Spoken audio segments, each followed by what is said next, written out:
going off to Ireland when she had a thriving career and a lovely condo on the lakeside? They would blame Granny's influence. And of course, they would be right, as they had been right since the moment she'd been conceived in a very tasteful mating, precisely 1 year after they'd married. Though she didn't care to imagine it, Jude was certain that her parents' lovemaking was always very tasteful and precise, rather like the well-choreographed and traditional ballets they both so enjoyed. And what was she doing, sitting in a leased Volvo that had its stupid wheel on the stupid wrong side of the car and thinking about her parents having sex? All she could do was press her fingers to her eyes until the image faded away.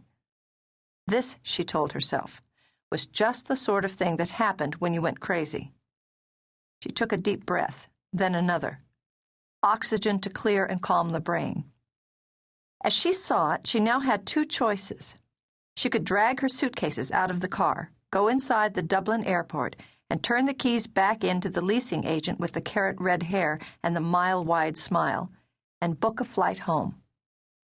Of course, she had no job. She could live off her stock portfolio very nicely for quite some time, thank you. She also no longer had a condo, as she rented it to that nice couple for the next 6 months. But if she did go home, she could stay with Granny for a while. And Granny would look at her with those beautiful, faded blue eyes full of disappointment. "Jude, darling, you always get right to the edge of your heart's desire. Why is it you can never take that last step over?" I don't know. Miserable, Jude covered her face with her hands and rocked. "It was your idea I come here, not mine. What am I going to do in Faerie Hill Cottage for the next 6 months? I don't even know how to drive this damn car." She was 1 sob away from a crying jag. She felt it flood her throat, ring in her ears. Before the first tear could fall, she let her head roll back, squeezed her eyes tight shut, and cursed herself. Crying jags, temper tantrums, sarcasm, and otherwise rude behavior were merely various ways of acting out. She'd been raised to understand it, trained to recognize it, and she would not give in to it. On to the next stage, Jude, you pathetic idiot. Talking to yourself, crying in Volvos, too indecisive, too goddamn paralyzed to turn on the ignition and just go. She huffed out another breath, straightened her shoulders. "Second choice," she muttered. "Finish what you started." She turned the key, and sending up a little prayer that she wouldn't kill or maim anyone, including herself, on the drive, eased the car out of park.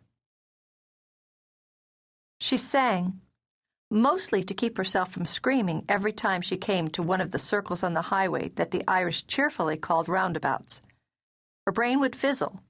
She'd forget her left from her right, visualize plowing the Volvo into 6 innocent bystanders, and belt out whatever tune jumped into her terrified brain.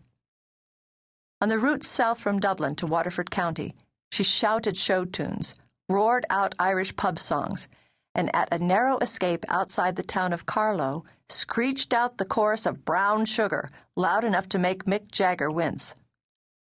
After that, it calmed down a bit. Perhaps the gods of the traveler had been shocked enough by the noise to step back and stop throwing other cars in her path. Maybe it was the influence of the ubiquitous shrines to the Blessed Virgin that populated the roadside.